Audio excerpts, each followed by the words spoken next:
বিশ্বাস করো, এই গরমে না কোনো খাবারই ভালো লাগছে না। দেখো, আমি তো রান্না বান্না করে ছেলেকে খাইয়ে সবাইকে খেতে দিয়ে তারপরে তো খেতে বসেছি।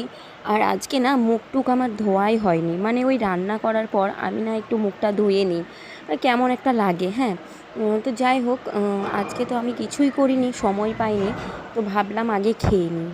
আর এখানে দেখো, আমি না করলা ভাজা খাচ্ছি। আর করলা ভাজাটা না অনেকটা তেতো, কারণ করলা ভাজাটা আমার শাশুড়ি মা ভেজেছে। আর আমার শাশুড়ি মা একটু কম তেলে ভাজে, মানে যেহেতু কম তেল মানে ওনাদের খাওয়া উচিত, ওই জন্য কম তেলে ভাজে।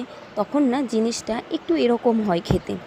আর আমি ভাজি কি একটু বেশি ছাঁকা তেলে, একটু মানে ভাজাটা বেশি হয়, তখন একটু তেতোটাও কম লাগে।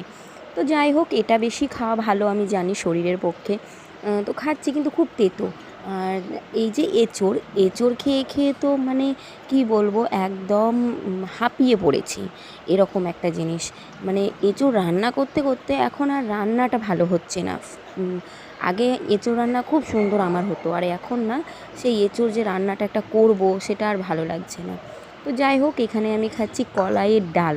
আজকে একটা নতুন দেখলাম, মানে আমার শাশুড়ি মা করলো কলাইয়ের ডাল, তার সাথে পটল আলু এসব দিয়েছিল। তো বেশ খারাপ লাগছে না, ভালোই লাগছে। আর জানো তো, এই দিকে হয়েছে মাছের ঝোল।